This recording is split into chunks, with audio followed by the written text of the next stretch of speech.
You funny if you thought the devil was just gonna let me waltz right into the arms of Jesus in pure bliss with absolutely no distractions. I guess I must have been funny myself too back then, cause I thought the same thing. But after many months and signs of God letting me know he was about to tear my whole world up if I made that decision, I finally got the hint. And when I done got on here and then got to talking and then forgot y'all don't even know what hint I'm talking about that I got. Lord Jesus, where do I begin? I was still traveling back and forth to Memphis. In fact, I never stopped, and I was still hanging out with my friends, drinking, clubbing, and watching pornography. Little did I know, one by one, like falling dominoes, everything I loved in this world was about to be stripped away from me. After weed and women, the next thing to go was the club. I was in the gay club downtown one night with my girls, and for some reason I didn't get drunk that night. Matter of fact, not only did I not get drunk, but I didn't even drink nothing at all. We got to the club and everybody was having a good time. They was drinking, dancing, laughing, and I would have been right there, dancing, drinking, and laughing right along with them if it wasn't for the Spirit of the Lord making me not drink that night. And by the end of the night, I was happy that I didn't. I was laughing at my friend Cookie when out of nowhere, right in the midst of my laughs, the Lord opened up my eyes and I saw this big 12-foot demon pop up in the middle of the dance floor. His hands had what looked like strings on them and he was laughing evilly and controlling everyone on the dance floor like a puppet.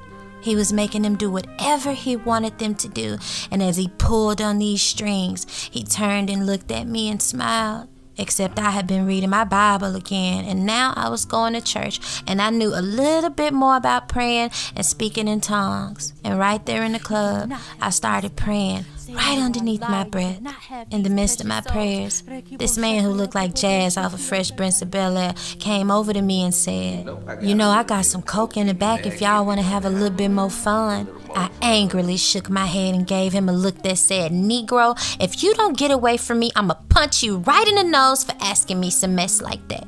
Once he saw my look, he said, "Aight," and he walked off. Thank God I wasn't drunk, because had I been, I would have probably done it and been unaware of what I was even doing. Right after he walked off, this chocolate girl came up to me and tried to kiss me. Then I moved my head back so she couldn't. When I did that, she smiled at me and said, "Stop playing hard to get." And her hands went straight for my private parts. I must have twisted that girl's wrist back so hard that she got mad and walked off. I said under my breath, "Lord, thank you for not allowing me to drink tonight, because now I see clearly that I do not belong here." That was 10 years ago. And don't you know I ain't been to a club since? And it didn't matter whether it was a gay club or a straight one. I wasn't interested in none of them. Y'all, God is so wise. Now 10 years later, looking back, I can see that he knew exactly what he was doing. He was slowly weaning me off of the world, one sin at a time. He just couldn't make me quit cold turkey with all my sins, because I would have went back to him. I had been in the world too deep for him to do that. And before I get back to the story, I just want to insert this right here and say this. That's why we gotta have grace for people who just coming off the streets and giving their life to Christ. I know all of y'all want them to be perfect and holy and walk upright immediately, but I'm telling you, as long as you keep preaching the unfiltered, uncompromising, and unwatered down Word of God, and the Spirit is guiding your teachings, I promise you, they gonna change. But sometimes you have to be weaned off of that stuff. And I know, because I've been there. So extend grace and keep on teaching them and loving them in their process. And allow the Holy Spirit of God to do the weaning. Because the weaning part, that ain't your job. Anywho, I was hanging out in Memphis one night after this, and we went to some pool party. Not swimming, but you know, the pool table. And this night, I did have a drink or two. We were playing pool, having fun, and I had never even played it before. But the white man at the bar who was sitting back staring at me said I was a natural. Then, as I was bending over to hit the next ball, this chocolate tall man came up from behind me and told me he'd help teach me how to play even better. I jumped when I seen this man coming up from behind me, but when I turned around fully to see who it was my friend, Mez. A couple hours went past, and we were still having drinks, playing pool, and laughing. He had been a friend of mine for going on 2 years now, but this was the first time we'd ever really got to hang out like this, and I thought he was cool. He looked at my best friend JJ with a smile and whispered something in her ear, and when the night was over, I knew exactly what he'd whispered, because all of a sudden JJ had to go and run back and be with her man, and Mez said he would be the one to take me and Cookie back to JJ's. As we walked to his car, he told me to get in the front seat. He wanted me to sit up front so he could talk to me. 5 minutes later, Cookie and I were both crying laughing. He started cracking jokes, and by the time we got halfway to JJ's, I was laughing so hard that I wasn't even paying attention to where we was going. And his smile was pretty, and he had the deepest dimples, so that didn't help my concentration either. When I looked up, we were going down another street, and Mez said, "You know, I got a pool table at my house." Even though this was my first time going over to his house, I wasn't real nervous about it because we had been friends for so long already. When he asked us, I turned around to Cookie and said, "Cookie, that sounds like fun. Let's go." We ended up getting milkshakes and some burgers and fries and headed back to his place. Cookie played pool with us for a while, and somewhere in between here and there, she left us alone, and he just started opening up to me. I don't know what he said, but he had me. And pretty soon, them trips to Memphis started being trips to Mez's house. He was just so funny to me. And if y'all don't know by now, then y'all know me. And it's something about a funny man that just gets me. I mean, it happens every time. And from them jokes alone and his smile, he got me. Just like that. And I loved being around him. One night, after we left an arcade together from hanging out with the group, he told me to come back to his place. We were both a little tipsy that night, and you know what they say about drunk folks. They just start speaking the truth, whatever's on their heart, whatever's on their mind, it just comes out. And it comes out without a filter. And with no filter, he started talking. He started telling me about how much he'd liked me since high school, and once he saw that I was giving him an ear, oh, he really started spitting game on me then. He brought it back to my memory that from our very first date, he never really stopped liking me. Crazy thing was, I had forgotten all about that date until he started bringing it back up. When I was 17 years old, right after I graduated high school, he asked me out on a date. I wasn't that attracted to him because I love bigger, thick guys with some meat on their bones. And although he was 6 feet tall, and that helped him out a little bit, he was still so thin to me. But because he was sweet and funny, I told him yeah, and I went out with him anyway. We ended up choosing Olive Garden, and on our way to the restaurant, he told me to open up the glove compartment. He had something in there he needed me to pass him. When I opened up the glove compartment, an Amy Winehouse album fell out, and it was brand new and still in the wrapper. I thought that was so sweet because I had been saying I was going to go to the mall and get her last album for myself because she died on my graduation day. But I didn't have a car back then or a license, so before I could even get my mama to take me to the mall to get it for myself, he went and got it for me, and he surprised me with it. Although I was a little nervous about going out with him at first, this kind and thoughtful gesture made me feel a whole lot more at ease. Just like a man being funny, kindness and a man being thoughtful goes a long ways with me too. Anywho, we got to Olive Garden and sat down at the booth because I hate sitting at tables. We went in that Olive Garden 10 minutes before he ran to the bathroom to go throw up. We didn't even get a chance to order our food or order drinks or eat or nothing. Since he brought me all this way, he told me to order something to go, and then he took me home right away. He said all of a sudden something just came over him and made him sick. When we was in the car on the way back home, I looked over at him and he was sweating. He was even breathing a little bit harder than he was before, and he looked terrible. Of course, now I know that that was God's little way of saying, nope, partner, that ain't for you. She for somebody else. I remember feeling so weird about that date that I just threw the date to the back of my head and never even entertained him again after that. Then I moved to Nashville and all that other stuff happened with me and music and Savannah, and he wasn't even a thought. He was just a friend. But now, 2 years later, I was spending more time with Jesus, and I didn't feel like I was as lost as I had been, and maybe now I could give him another shot. We were both older, and the friendship was now 2 years strong. So even if it didn't work out, we would still be friends. At least that's what I thought. Some friends should stay just that, friends, and nothing more. That night, when he was telling me all of this and how much he'd been secretly waiting on a chance with me, we went into his room and started watching a movie. Cookie was somewhere in his house asleep, maybe the living room or the guest room. Child, I don't know where that girl was. Halfway through the movie, he started kissing me, and he told me, "Next time you come over here, make sure you come alone." I looked at him and I told him, "Okay." And the next time I came into town, I made sure to leave her wherever she was. And just like that, that man had me in a sexual soul tie, and that was it. We would argue, and he would start kissing me on my neck, and then I would forget why we was even arguing in the first place. I would see the disrespect, and then he'd come up and hug me from behind, and I would ignore it.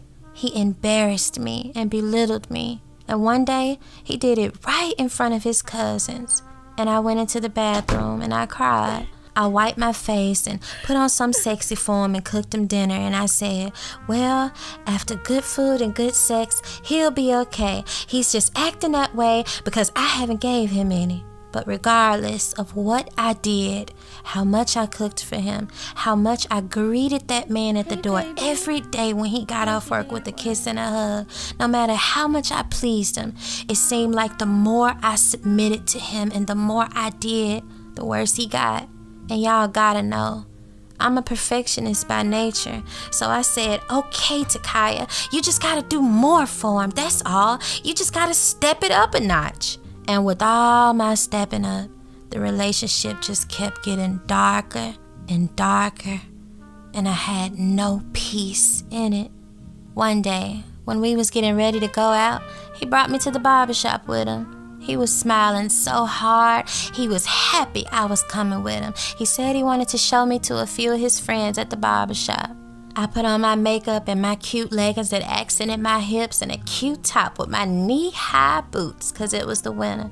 And because we was going out to eat afterwards, I made sure I was extremely pretty. When I walked into that barbershop, that whole room froze and the men whistled and wooed me to death. One of them told me to come and sit down by him. Mez looked over at me and smiled, and once he nodded to let me know it was okay, I went over there and I sat down. And then, like men, they got started. "Oh, you must be giving her your whole check. Ain't no way a woman like that gonna be." And he was laughing until he wasn't. And that smile he had on his face and the proud look he had from bringing me in there and showing me off had changed. He was starting to look like Ike Turner when the record company came and told him that they only wanted to do a song with Tina and not him. That's the kind of look he gave me. On the way out the door, the last man winked at me and grabbed my hand and told me if Mez didn't do right, that he would step in and take over. Now, I ain't ever cheated in my life, but I will say this. That man who grabbed me by the hand and told me that he would take over if Mez didn't act right, whew, y'all, that man was extremely fine. But I'm loyal, so when he did it, I hurried up and yanked my hand back and followed Mez out the door. And he was quiet the whole way back to his house. Suddenly, he changed his mind and thought it was better if we stayed in and we didn't even go out to eat. I was baffled because I'm like, I wasn't the one who told him to take me up there to that barbershop in the first place. And why was he so mad all of a sudden? I truly didn't know. But now, 10 years later, I do. And he was a man that was battling. And his battles weren't with me. They was within his own self. And one of the battles he was battling was an inferiority complex. And ladies, I want to insert a lesson real quick right here before we get back to the story. When a man looks at you in that way, like he hates your greatness, and he starts asking you questions like, why are you even with him, and what do you want from him? And you know, you only there to love him and help him become a better man?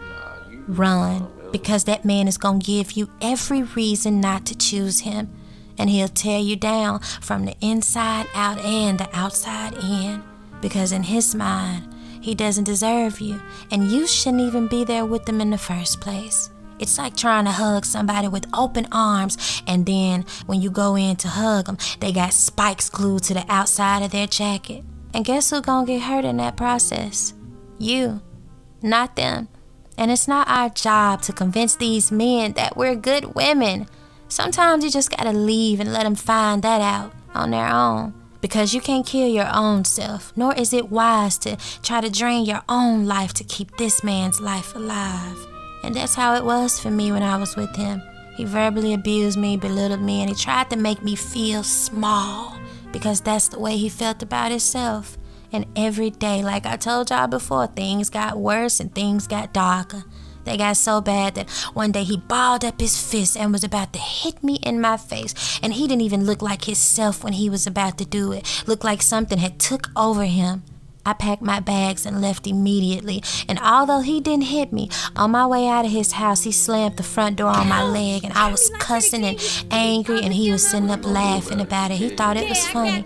He had been hanging around his cousin who liked to beat on women a little bit too much, and it was starting to rub off on him. Every time I went around to talk to his cousin's girlfriend, her name was Precious. Every time I went around to talk to her, she had some kind of black eye or some bruise, and she was putting makeup on over it. Precious, what's wrong with your eye? Did he hit you again? Oh, girl, it ain't nothing. I didn't even know how to pray well back then, but I prayed as best I could for her. And while the man was in the living room getting high and drinking and playing dominoes and spades, me and her just sat there on her bedroom floor for about an hour, and she cried in my arms. A few days after Meg slammed this front door on my leg and I left cussing, he texted me and told me he was sorry for the way he acted and that he missed me. And like a dumb chicken with his head cut off, I went back over to his house, cock-a-doodly-dee. He wasn't off work yet, so he told me to go get the key from under the mat and he'd be home soon. When I saw his room, I unpacked my little spend-the-night bag and went right to cleaning up. Wasn't no sense of a man coming back to an unkept house when he got off work. So I started cleaning, making beds, washing clothes, and putting dinner on for him. You know, the whole dumb girl package. I had just finished dinner, and now I was washing dishes. I was on the last plate when I heard a strange sound coming from the garage. When I looked up from that kitchen sink, I saw a demon laughing at me whose face was blacker than tar and his eyes was redder than a firecracker. I screamed to the top of my lungs, dropped that plate in the kitchen sink, and took off running down his hallway. I closed up his bedroom door and locked it, as if me locking the door can stop a spirit from coming in. And immediately, I could feel darkness all around me, and I had not felt this in a long time, so I was frightened. The presence of that spirit didn't lift for 2 whole hours, but them hours felt like days. I grabbed my Bible that I brought to his house, and I was shaking at the edge of his bed. I was on my knees praying and crying for hours, and I didn't move from that spot until he came home. When he walked through the front door, I was there to hug him and greet him as always. But right after I hugged him and took his jacket off of him, I said, "I can't have sex with you no more if we're not married." That man's eyes got bucked like a deer in headlights, and he said, "Hold on now. Wait a minute, woman. What is you talking about?" I told him again, "We need to get married because this is not God's will. We're living in sin over here, and we got to get married so that God can bless our union." Normally, that's the kind of talk that make a man run for the hills. So I was expecting him to do just that. And I wasn't expecting him to say what he was about to say next. Don't you know that without even thinking twice about it, that man looked me straight in the eye and said, "Okay, let's get married then." He went online that night and started looking up rings to buy me. When I found one I liked that wasn't too expensive, he said, "Okay, I'ma get it for you." He pulled out his credit card and paid for it that night right on the spot. By now, I guess y'all wondering what happened to the music and Uncle P. Honey, I was so filled with lust for that man that I begged my mama for us to move back to Memphis. Of course, I didn't tell her the real reason why. I just told her that I was missing everybody, and I asked her, "Don't you miss the family too?" I was saying any old thing to get us back to Memphis just so I could be with that man. I even told her, "Don't worry, if a record label wants to sign me, we can always use the money to fly back out or get a house up in Nashville, and we can just move back out here again." Uncle P hated the idea, and my mama didn't like it either. But after a few weeks of talking, the lease was up on our apartment, and I convinced her to move back to Memphis, and Maz was so happy that he was the one to drive the U-Haul up there and help us move and unpack. When I was settled into our new apartment, Maz told me to come by his house. It was something he wanted to show me. When he pulled that pretty ring out of that engagement box and placed it on my finger, I felt darkness all over me, and instantly it felt like the Spirit of God left me. Now I know that the Spirit of God don't leave you, because he said in his word that he'll never leave you nor forsake you. But in that moment, it felt like God did leave me. For a minute or two, I thought I was going crazy, or that I was going insane, or going through the motions or something. So I just took it off my finger and told Maz, "I'll put it on tomorrow." But surprisingly, I felt the same way the next day, and the next day after that, and the next day after that. And every time I put that ring on, it felt like an evil spirit from hell came with it, and it never left me. It got so bad that I just took the ring off completely and said, "Well, I'll just wait and wear it after we get married. Maybe that's the problem." Because of that demon that popped up at his house that day when I was washing dishes, the way I felt about this ring and a couple of more crazy instances, I went to my first lady, who was a prophetess, and I told her about it. I told her about me seeing the demon laughing at me, us having sex, the dreams I started having, and how I felt darkness whenever I was with him. And after praying, this is what she told me. Stop sleeping with him, and that's gonna open up your eyes, and you gonna see everything you need to see. I had already told him that once before, and I stuck to it. And we did good for a couple of weeks, until I went over to his house one night and slipped up, and then I was back in sin. But this time, after she told me this, I said, okay, I was for real, because I wanted to see whatever this was that she told me I was about to start seeing, and I went cold turkey on him. I called him up and said, "Hey, we can't be intimate anymore. We gotta wait till after marriage. I know I'm your fiance and all, but that's not enough. God wants us to wait and do it the right way." Now, looking back on it, I know God ain't want us to do it any kind of way, and regardless of how much I tried to sprinkle holiness on that mess, it was still not God's will for my life. But I didn't know that back then, so let me just get back to the story. After a few weeks went by, and he saw I wasn't budging, that man must have looked at me side-eyed and yanked the calendar down from off of his bedroom wall and told me to pick a date. And I did. And every day I picked, something kept coming up. We picked this day, something popped up. We picked that day, and I had to be back in Nashville. We picked this day, and L.A. Reid was calling Uncle P and flying us out to Miami for me to perform for him. And who finna say no to L.A. Reid? Child, please, that marriage was gonna have to wait that day. Once my mama saw that we was seriously trying to get married, and I showed her the engagement ring, she wasn't having it, and she said, "I'ma get some intercessors to pray about this."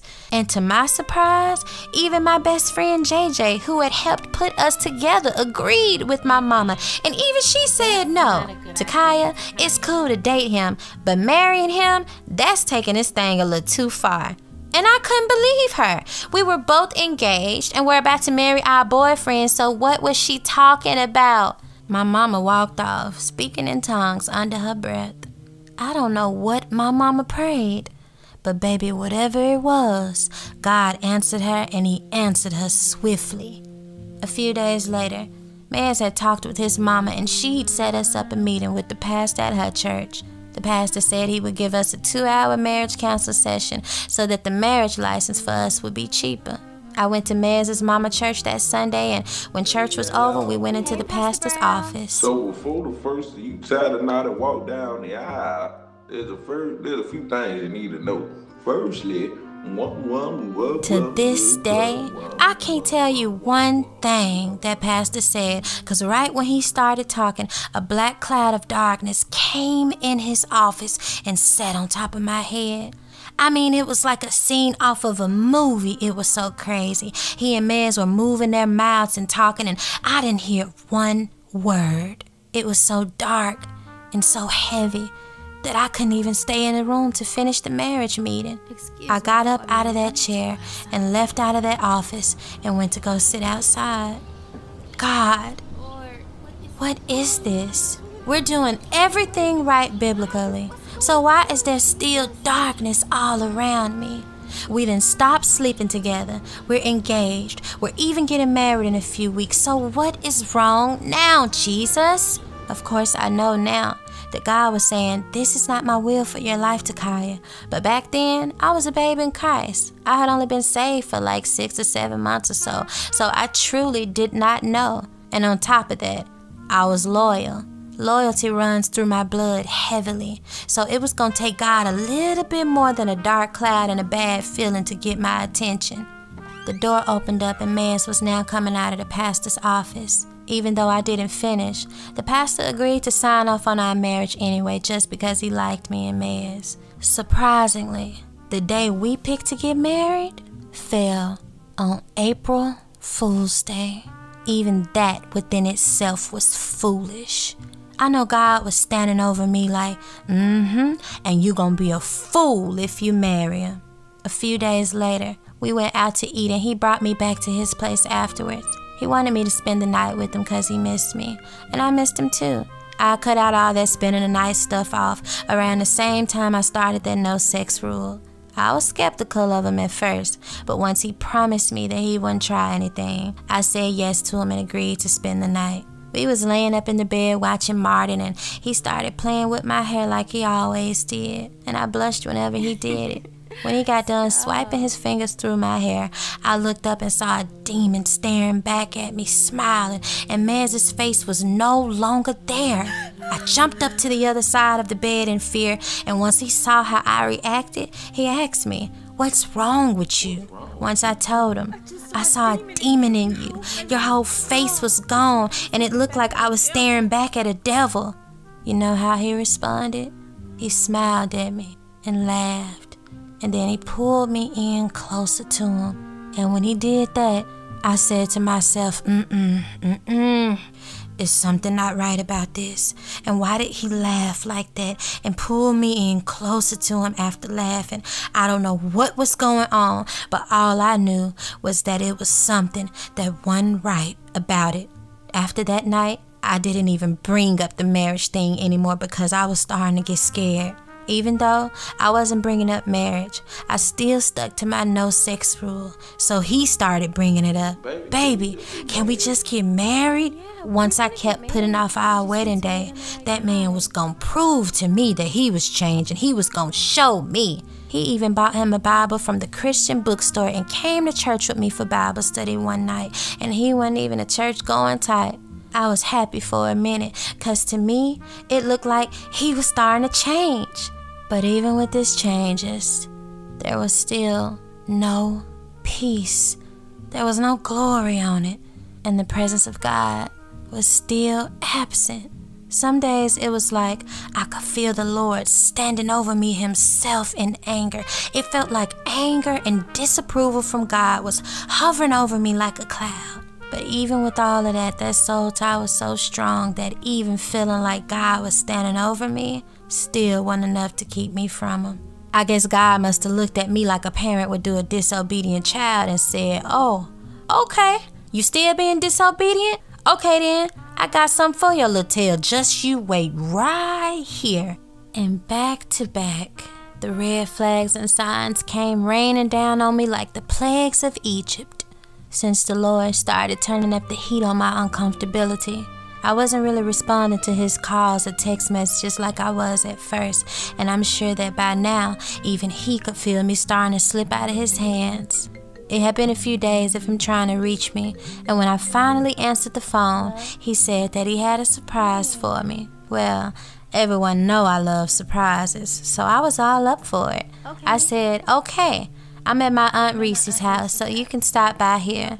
When he called for me to come outside, I walked to his car and he poured out some flowers and my favorite bottle of wine. Right when I was finna say thank you, he said, oh, and you left this over my house, and it was my Bible. In one hand, he had a wine bottle, and in the other hand, he had my Bible. And the voice of the Lord came to me, and he said, make your choice. I almost cried right there on the spot. I held back my tears and took the wine and my Bible from him, and I told him I would call him later. He then kissed me on my cheek, got in his car, and drove off. I went home that night and cried. While I was crying, I opened up that brand new bottle of my favorite wine, and I poured it straight down the sink. I didn't drink a drop of it, and through my tears, I said, Lord, I choose you. Now, my eyes were really open, and I started paying attention to him more and more, and I started looking for other signs from God to let me know to let him go permanently. After that wine and Bible incident, I said to myself, okay, Lord, strike one. A week after that, he texted me that he missed me, and once he texted me that I was back over at his house that night, we cuddled, got some popcorn, and put on a movie. And I remember the very movie we watched. It was Harlem Nights, and we laughed till we cried. I fell asleep in his arms, and to me, it was a good night. So I thought, okay, well, this wasn't that bad. Little did I know, I was about to have the dream of my life. I was standing inside of this big mansion. It was very beautiful, but it was broken on the inside. The walls were torn down, the curtains were ripped, and there were even trophies that had my name on them lying on the ground. The trophies were all cracked and shattered, and it looked like somebody had came through this mansion and wreaked havoc on it. As I looked around this pretty but ruined mansion, my fiancé appeared before me, and his skin began to change, and boils started to cover his entire body, and suddenly worms appeared out of him and began to eat up his flesh, and they ate him up until he became a skeleton. He then stretched out his hand toward me and called my name, and he sounded just like them demons who had called my name before. I slowly started backing away from him, and I shook my head no as he reached out for me. When I looked behind him, a dark figure was only a few feet away from him, standing in the hallway of this mansion. And when I looked closer, it was that same demon I had seen in his house that night while I was washing dishes. Except this time, he wasn't just no dark shadow with red eyes. He was in full form. I could see his body, his long fingers, and every detail of his face. And he was about 10 feet tall, and just like all the other times, he stood there, laughing and smiling at me. Seeing this, I took off running outside of this mansion, and other people were running outside too. But the crazy thing is, they were running in the opposite direction of the way that I was going. Then, as I was running in the opposite direction of everybody else, suddenly 3 tornadoes appeared from out of heaven, and the wind was so strong that I tried to hold on to this pole because I thought that holding on to this pole would keep me from being blown away. But even with that, my hands were still slipping. Another thing that was happening simultaneously at the same time was that all throughout this dream, I noticed that there was this red basketball hat on my head, but it kept falling off. Matter of fact, it fell off 3 times during this dream, but the 3rd time, when I tried to reach out and place it back on my head, I couldn't, and the wind whiffed it away. Immediately after that red hat flew away, the ground beneath my feet started opening up, and when it did, it revealed a fire-filled pit that looked like hell itself. And I screamed to the heavens and I yelled, God, why? Why are you doing this to me? Why? And as I screamed this to the Lord, my finger slipped from that pole I was holding on to, and I fell into this fiery pit, and I felt all of it. When I woke up, to my surprise, there was a huge angel standing over me, and he said, "Warning comes before destruction." And his hand was so hot, and it was gripping my right arm. And when he removed his hand, a glowing handprint was left on my arm, and the print was still there glowing, and it took about a few minutes before it even disappeared. After this angel left, I turned over to see my fiance, and he was knocked out cold. I grabbed my bag, my clothes, I didn't even put my shoes on, and I got in my mama's car and left his house at 5 a.m. that morning. Y'all, I didn't even speak with that man for a whole 2 weeks afterwards. I didn't tell him why or anything. I was just too shook up and scared to even think about that dream or to even explain it to anybody. So I just kept it to myself. But still, for me, that was strike 2. But even after all of that and everything he'd already done, I still was foolish, and I continued to talk to him. That is, until the final strike came. It was a nice spring night. I was cuddling up in my bed with my dog Napoleon, and I got me a nice crisp glass of cranberry juice. I turned my TV to TBN, I prayed to the Lord, worshipped, read my Bible, and I felt so good in my spirit. Around 3 a.m., the Holy Spirit shook me awoke, and he told me to turn my TV up. So I did. But nothing, and I do mean nothing, could have prepared me for what I was about to hear. Right when I turned the volume up on my TV, this preacher who was preaching paused from his message and began to prophesy.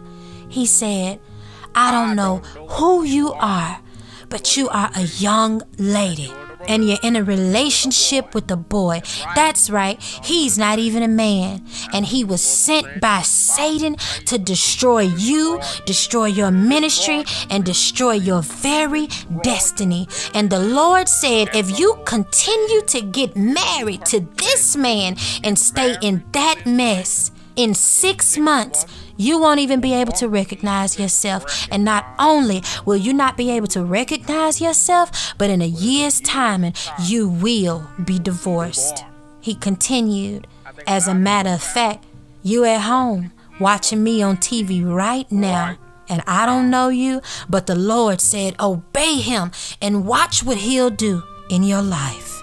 After he was done with that word, he went right back to preaching his message as if what he just said was no big deal. Meanwhile, I'm in my bedroom, shaking in my bed with my mouth glued to my chest, trembling in fear. And that, ladies and gentlemen, was the last nail in the coffin. Because that was strike 3. He had said the magic words. Ever since I was a child, I told myself, I'm only getting married once to one man, only one time. So I told God, God, make sure that when I get married, it's the right person, because I made it up in my mind that when I got married, I would never get a divorce. And the Lord knew that I hated divorce. And for God to get a man who I don't even know to prophesy that to me personally through the TV at 3 o'clock in the morning, I was messed up. When I gathered myself together, I said, okay, Lord, I'll obey. The next evening, I drove to my fiance's house, cooked dinner for him like I had done many times before, and when both of us were done eating, his parents came in the kitchen and joined us. After we finished eating, I opened up my mouth, and it just came out. Mr. and Mrs. Glass, I cannot marry your son. His father's face went sour, and his mother looked confused. When they questioned me why, I told them, the Lord said if I marry him, I'm gonna be outside of his will. His mother jumped up from the table and shook her head. You can marry whoever you want. God lets you make your own choice. To which I responded, although that may be true for some people, I don't think that's a choice the Lord has allowed me to make for myself. His father butted in with his own comments and even mumbled under his breath that I was crazy. But after everyone calmed down a bit, they looked at me and they said, well, we can't stop you, so do what you think is best. I looked at my fiancé and I began to cry, and so did he. I went into my purse, pulled out my engagement ring, and placed it in my fiance's hand. I apologized to them all, and I left. And that was one of the hardest days of my life. So I'm not just gonna sit here and tell you that it wasn't hard and it was all easy peasy, because it was. It was very hard. I was scared, I had anxiety about it, and I wondered, what are they going to think of me? What will his family and his friends say about me? Here we are, about to get married, and a few weeks before we say I do, I'm leaving a relationship completely. To his family, I'm sure I looked crazy, but in my heart, I knew I wasn't. And once the Lord gave me the strength that I needed to finally leave that toxic relationship, I haven't looked back since. Not until I was getting ready to do this here podcast. And when I saw what I saw, I was grieved. The same man, the very man I was about to marry and make my head, the very man that I was about to make my covering, is now 30-some years old, rapping, selling drugs, having sex with women on videos, and got guns in all of his videos talking about killing somebody, and his countenance looked just like it did that night when I was in the bed with him, and his face changed before me. And this is no judgment, because he's a soul. But when I saw this just last night, I wept for him, because he's so lost. And I prayed after seeing all of this. But the lesson in it is that God already knew what he was going to be like. God already knew how he was finna take a turn. And even though I was seeing all the signs, I still tried to hold on to him. And now, 9 years later, I can only praise God that he stopped me from such a terrible marriage. Because I would have been right there with him, somewhere being a stupid little wife with no ministry, aborted my call and destiny, being drained from trying to deliver him from all his demons, being beat up and abused and verbally talked down to, or like the pastor said in his prophecy, probably divorced within a year. So when God tells you to let these people go, you better let them go and don't look back at them. And I know the tricks of the devil.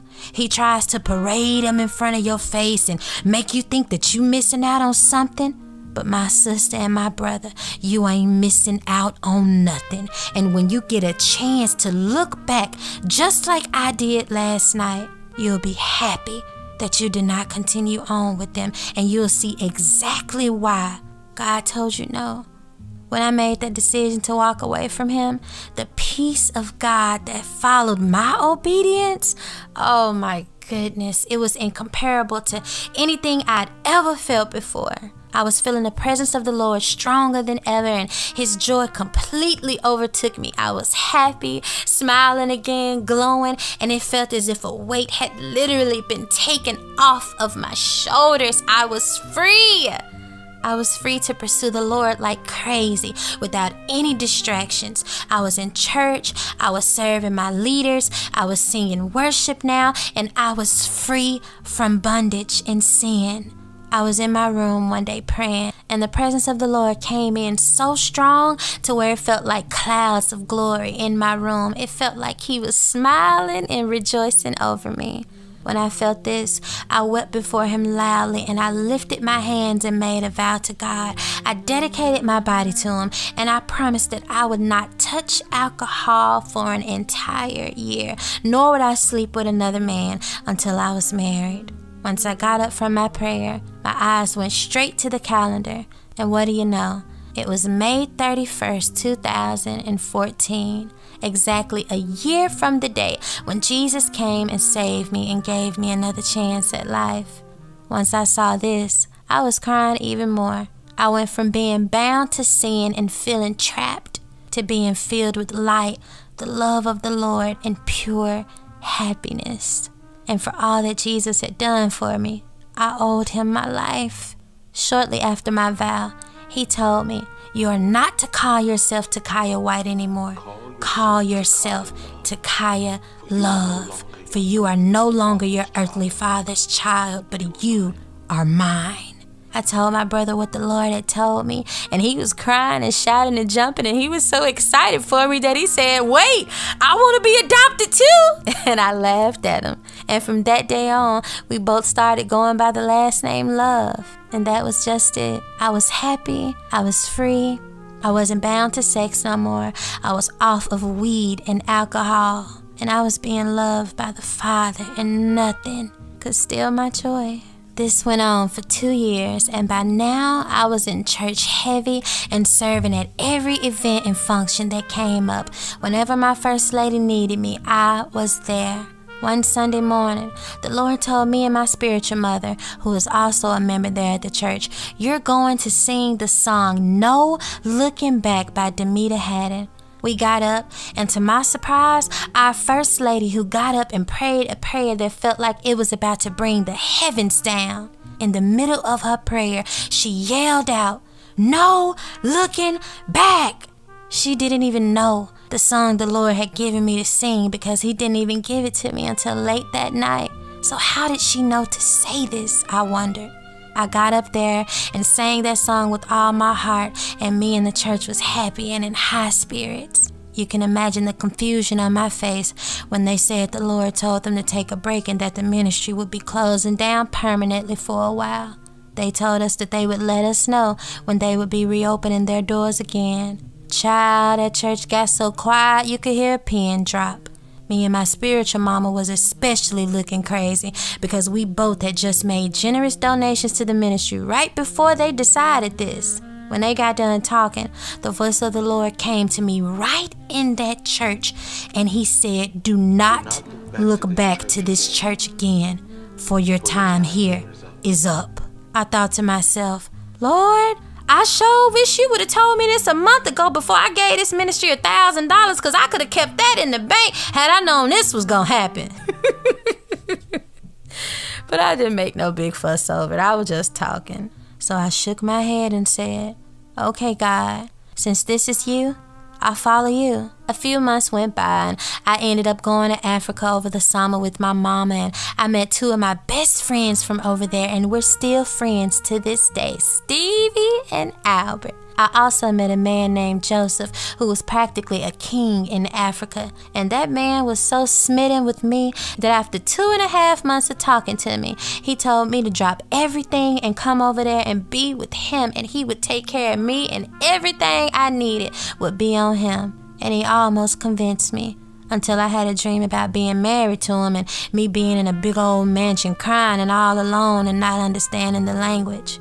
And then I knew I had my answer from God. He kept trying to pursue me, and even though I cared for him greatly, and I even asked the Lord several times to change his answer.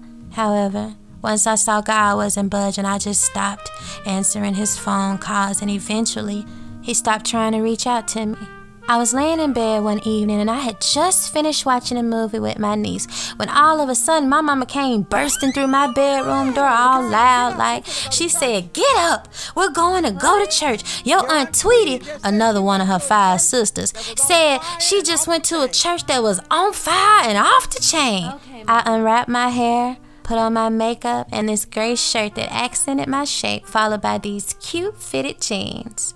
It had been a few months since my old church had closed down, and I hadn't really been anywhere since then. I was just hoping that this new church they was talking about was worth it, because my Aunt Tweety has been known to be a little on the dramatic side.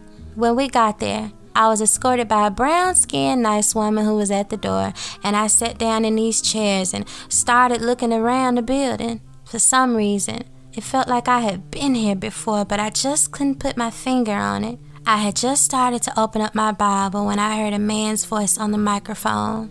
When I looked up, that man smiled and his eyes went straight to me and mine to him. My spirit felt like it just froze in time. He was so beautiful, my Lord, and he was glowing. I had never seen anything like this on a man before. Who in the world was this?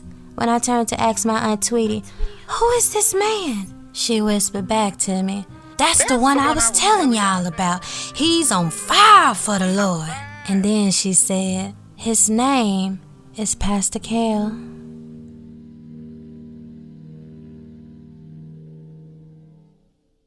I'm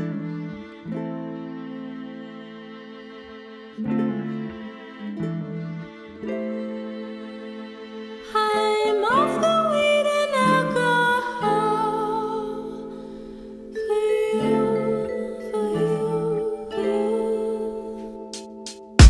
I don't know what I know. Why feelings of ecstasy come into my heart when you're sitting next to me. When you're next to me, I feel high. So I'm off the weed and alcohol for you. I've quit them all. I don't know what to do. Why feelings of feeling you come into my mind all the time, all the time. When you're next to me, I feel high. So I'm off the weed and alcohol for you. I've quit them all. I don't know how to say why feelings I can't contain come into my veins. This drug is so strange. When you're next to me, I feel high. So I'm off the weed and alcohol for you. I've quit them all. Yes, I'm off the weed and alcohol for you. Yes, I'm off the weed and alcohol for you. Thank you for listening to the Godly Chick podcast. Tune in next Friday at 9 a.m. Eastern Standard Time to hear the continuation of Takyah's journey as well as her testimony. Don't forget to follow Godly Chick Ministries on Instagram, Facebook, Twitter, and YouTube at Godly Chick. That's GODLYCHIK. And always remember, when you know who's you walking with, it ain't hard to be a godly chick. Have a blessed day, and I look forward to having you all here with me again next week. Try to repent for my innocence.